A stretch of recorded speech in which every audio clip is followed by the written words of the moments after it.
على بركة الله. نديماريو لونغوجيستخمون. هوب. يوتيوب الصوت واضح مزيان، الموسيقى ما واكلاش من عندي. الا مشيت بحال هكا في السرد ما كاينش المشكل.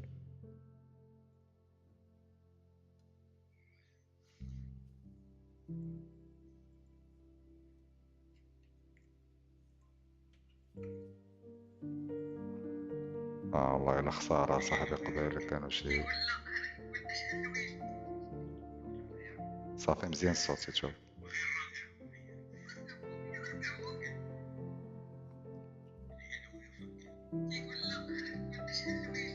اش هاد الويل، اش هاد الحالة. لا اكتواليزي راه درت واحد.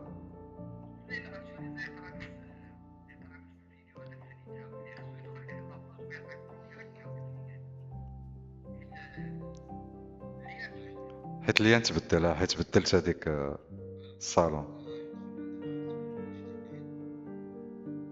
نشوف الصوت. تيست. الو الو. السلام عليكم. ايه ايه حيت ليا نتبدلها، حيت بدلت هذيك الصالون. 5 يوتيوب. يوتيوب يلا الدراري اسمحوا لي عاوتاني سيروا جو اخي.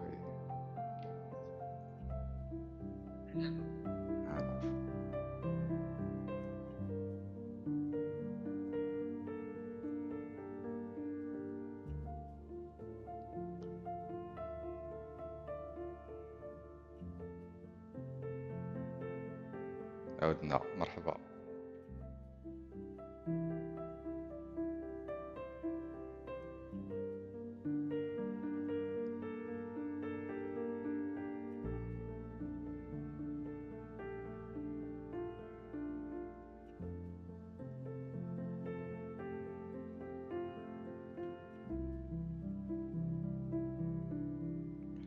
أربعة الناس يلا زيد أخي. والعود أحمد. عدنا والعود أحمد.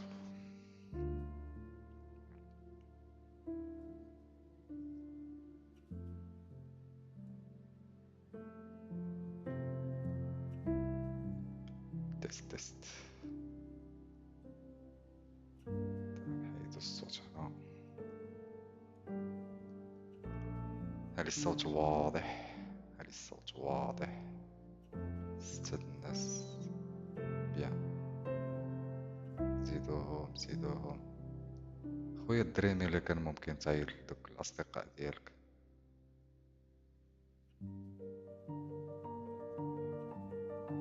شو هما جاو قبيلة تسنتو القصة ويمشيو بلا والو، يمشيو خاوي من الوفاض. الوغ المدينة الفاضلة ما خص تا واحد يمشي ليها خاوي الوفاض. خص ضروري هاك معاك خبيز.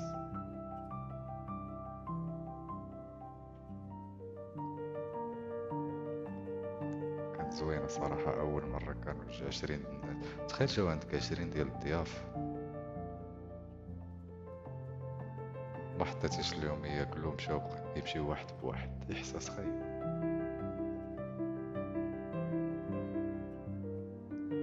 أولي 5/5.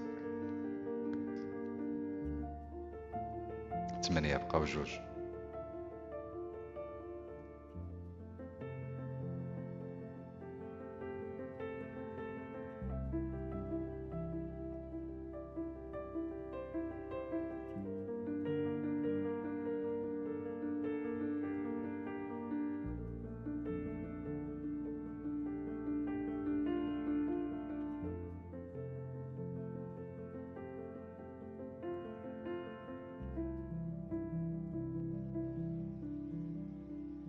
يلا 8 يلا بقاو جويجات. 2 دريال يلا يا خويا، تفرضوا لنا في 2 دريال.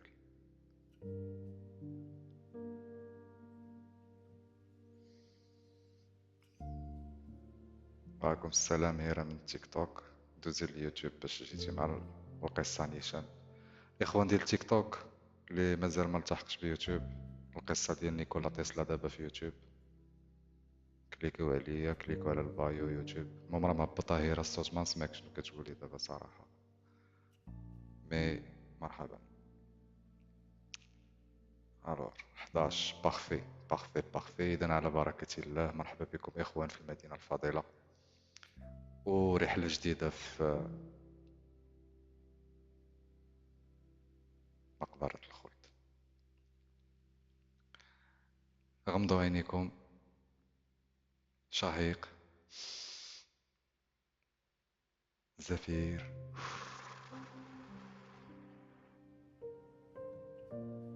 وتخيلوا السيناريو وسط ظلام، ظلام العدم، واحد الضوء ازرق كيشقشق في الافق. تخيلوا، تخيلوا فجأة طلعتوا وسط الضوء. فمرحبا بكم مرة أخرى في مقبرة الخلود، فين العظماء ما كيموتوش ولكن كيرجعوا اللحظات باش يحكيو القصص بلسانهم. المقبرة ماشي بلاصة، المقبرة هي باب بين الزمن والمكان والخلود، كيجمع في الصمت ديالو أرواح اللي بصمات التاريخ بحروف نقدروا نسميوها حروف من النور. وسطها كاينين أرواح خالدة، كل واحد فيهم عاش تجربة مادية فوق الأرض ومات، ودابا غيعاود يتجسد الحياة لواحد اللحظات باش يحكي لكم قدام المدينة الفاضلة وقدام سكانها القصة ديالو بلهجة مغربية. المتنبي، سقراط، ابن خلدون، غاليلو، كاع هادو اللي دازو قبل جالسين وسط واحد الضو خفيف كيشوفوا بترقب وتمعن شكون غادي يكون فيه هاد المرة النوبة، وشكون اللي غيتهز مع ملك الموت. سقراط كيهز راسو وكيقول بواحد الابتسامة خفيفة: المعرفة ما عندهاش حدود. شكون هو هاد الشخص التالي اللي غادي يجي وغيمشي مع ملك الموت للمدينة الفاضلة؟ المتنبي كيهز في عينيه وكيقول: ما بقى والو، جا الوقت باش نعرفو شكون اللي غادي يمشي عاوتاني من ديك البوابة، بوابة الخلود. غاليلو بقى كيشوف على اليمين على اليسار وتفيكسا في جهة الفراغ وما دواش. وابن خلدون بدا كيهز راسو بحال غيقول بحال انه عرف شكون، وبدا كيبتسم. في واحد الوقيته الملائكة كدور بداك المكان، والجمهور كيشوف بترقب، وكاع الخالدين في واحد الصمت، في واحد الهدوء كيساينوا ملك الموت. حتى كيبان هاد الكيان الغامض اللي كيحمل بين يديه مفتاح الزمان والمكان. بواحد الصوت عميق كيقول: هاد ملك الموت. اليوم الاختيار ديال سكان المدينة الفاضلة كان لواحد السيد، هو ماشي غير شخص عادي وماشي غير عالم عادي، ولكن غيكون رسول للعلم في الزمان ديالو. هذا الراجل سرق واحد البرق من السماء وبغى يعطيه كادو لعباد الله والبشرية. فتحوا عقولكم مزيان وفتح لي قلبك، حيت السيد اللي غنهضروا عليه اليوم نيكولا تيسلا. ملك الموت جبد صوته عاوتاني من العدم، هو يقول بواحد النبرة قوية: نيكولا تيسلا تقعد لابيل ودوز تعبر. الأرض بدات كتزعزع شوية وسط واحد الدوامة ديال الطاقة الكهربائية. بدات كتكون الملامح ديال واحد الراجل نحيف شوية، طويل شوية، واحد شوية اللحية، منحوت بواحد التجارب وسنين ديال التجارب وديال العلم. كيحل عينيه بشوية كيشوف الدنيا على اليمين على اليسار، كيندهش شوية بدا يبتسم واحد الابتسامة خفيفة. شاف قدامه ملك الموت وعرف بأنه غيمشي بخطوات واثقة هو وياه للمدينة المدينة الفاضلة باش يشاركهم الأفكار وباش يشاركهم القصة ديالو.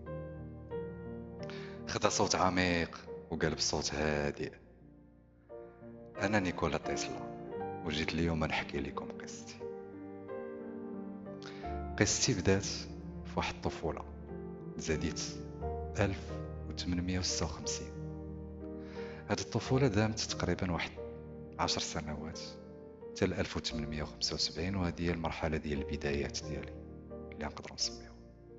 أنا نيكولا تسلا تزاديت نهار 10 يوليوز 1856 في دوار صغير في كرواتيا، كان تابع للإمبراطورية النمساوية ديك الوقيته. كنت ولد عائلة متواضعة آنذاك، ماشي غنية وماشي فقيرة، لكنها كانت غنية بالعلم والمعرفة، حيث الأب ديالي كان قس وكان في الكنيسة الأرثوذكسية، وهو قس كان مفكر وكان فيلسوف وكان كيدرس في علم اللاهوت. أما الأم ديالي رغم أنها ما قرياش ربت بيت بدون، كانت عبقرية في الصنعة وفي يديها وفي الاختراع. كانت كتصايب شي تويشيات، شي أدوات باش تعاون في الأعمال المنزلية اليومية ديالها، وكنت كنشوفها كيفاش كتبدع بيديها، الشي اللي خلاني نحب الاختراع من الصغر. ملي كنت صغير كان عندي قدرة عجيبة على التصور والتخيل، كنت كنقدر نشوف صور واضحة في الدماغ ديالي قبل ما نصايب أي حاجة، بحال إلا كنت كنعيش في شي عالم آخر. واحد النهار كنت كنجري في الغابة وشفت واحد الشعاع ضوئي كيضرب من السما للأرض اللي هو البرق. قلت مع راسي: واش شي نهار يمكن ليا ندريسي هاد الطاقة هادي نروضها؟ كان هذا هو التفكير في البدايات ديالي في الرحلة ديالي ديال الطفولة. فمن بعد التفكير، من بعد التأملات، وبالضبط في سنة 1875 كبرت، دخلت لجامعة براغ، ولكن الوالد توفى ليا عامين مور ما دخلت الجامعة. الشيء اللي خلى شوية النفسية ديالي تدهور، وحتى الحالة المادية ديالي شوية تقصع. فرغم هذا الشيء هذا كامل بقيت كنقرا بيناتهم، وكان الحلم ديالي أنني نفهم ونفهمهم كيفاش هاد الكهرباء هذه خدامة. في هذه الفترة خديت اهتمام كبير بالنظريات ديال التيار المتناوب، وديك الساعة كانت شي حاجة ما كيهضرش عليها أي واحد، لحقاش كان غير التيار الفيكس أو لا. كنت كتعرفوا بأن ما نكملش لكم الحكاية بلاتي شوية، ما نزربش عليكم، راه نيكولا تسلا دائما عنده الأرقام وعنده الهضرة بالزربة، دونك غنمشي معكم بشوية بشوية. ففي ديك الاهتمام ديالي بالنظريات ديال التيار المتناوب، حلمت ديك الساعة بإنشاء شي نظام كهربائي يستعملوا العالم كامل ويكون غراطوس، فابور. نعم، فابور. ففي 1881 مشيت لبودابست فين خدمت في شركة تيليغراف.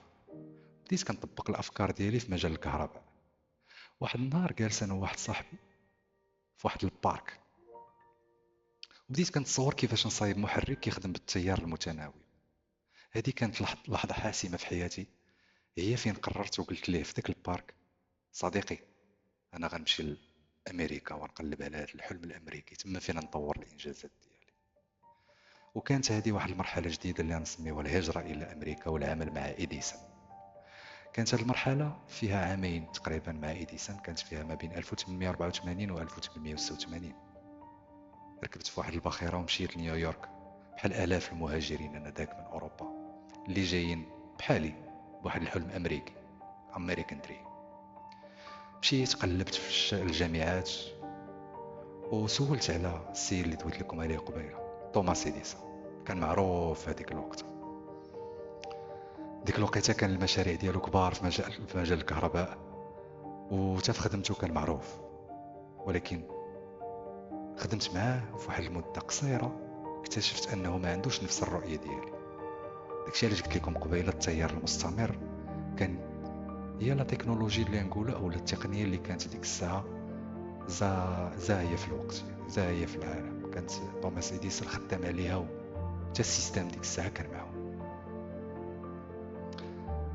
وكان دائما كيقول لي بان التيار المتناوب راه هو افضل واقوى من التيار المستمر. ففي واحد النهار قال لي توماس اديسون خليك من داكشي اللي كتقول على التيار المتناوب، اجي نديرو انا وياك واحد لافير، نقدر نعطيك 50,000 دولار الا قدرتي تطور لي النظام ديالي، يعني التيار المستمر. شديت هذاك لو ديفي عامين وانا خدام معاه بكل جهد وبكل عناء، واخا ماشي داكشي اللي انا كنت باغي. من بعد ملي خدمت بهذا الجهد وصل داكشي اللي بغا، هو يقول لي ها ها ها ها تسلا راك ما فهمتيش الدعابه الامريكيه. تما فهمت انني خصني نكون بوحدي وما يكون معي حتى شي واحد. قول بني توماس اديسون اللي قالوا عليه دار البوله، قول بني نعم انا اللي خدمت ليه الخدمات ديالو. فانا كنت من النوع ما كنبغيش الهراج والمراج. هربت، مشيت خديت الفكره ديال انا خصني ندير براسي الفكره ديالي ونطور. فما بين سنه 1886 حتى 1893 كانت هذه الفتره ديالي اللي نقدروا نقولوا اوفيسيالمون اختراع التيار المتناوب والشهره. في 1887 كنعقل أسست على الشركه ديالي الخاصه وبديت نخدم على تطوير التيار المتناوب. داك الوقت جورج ويستنهاوس شاف العمل ديالي. هذا السيد هذا كان واحد الانسان من النخبه، كان يعني عنده الفلوس كيعاون الناس اللي ولا الشباب اللي كيكونوا مطورين ومبدعين هذاك. وعرض عليا واحد العقد ديال واحد العمل كونترا، قال لي نطور التيار المتناوب في الشركه ديالو هو. وافقت وبديت المعركه الكهربائيه الكبرى ما بيني وبين اديسون اللي كان باغي يدمرني باي طريقه. خصكم تعرفوا ان اديسون كان محبوب النخبه على ليبوك، ما يمكنليش نصلح معاه. ففي 1893 في المعرض العالمي ديال شيكاغو تما كانت عندي الفرصه انني نبين انا واديسون حاجه واحده، شكون اللي واعر. وتما قدرت نبرز للعالم القوه ديال التيار المتناوب، بحيث انني انا اللي شعلت لهم المعرض كامل بداك الضوء بديك لا تكنولوجي ديالي. وكان هذا الحدث هو النقطه التحول ديالي الكبيره. كاع الاعين كاع الاصابع ديك الساعه ولات كتشير ليا نيكولا تسلا واعر. هادشي اللي دار نيكولا واعر. ومع المستقبل اثبتت يعني جميع التجارب اللي داروا بان التيار المتناوب هو اللي غيخدم المصلحه الجمعيه. فهذا المشروع هذا بغيت نحاول نزيد نديفلوبيه اكثر ونخرج الفكره ديالي ديال الطفوله ديال ان الكهرباء تكون للعالم ومجانيه. فغنسميو هذه مرحله ديال مشروع الطاقه اللاسلكيه وواحد التجربه ديال وورن دينكلاف. هذه كانت ما بين 1893 و 1905. بعد النجاح الكبير كان عندي حلم آخر، أن هذه الطاقة هذه تولي منقولة بدون أسلاك. نعم، في الآتير بديت نخدم على واحد المشروع.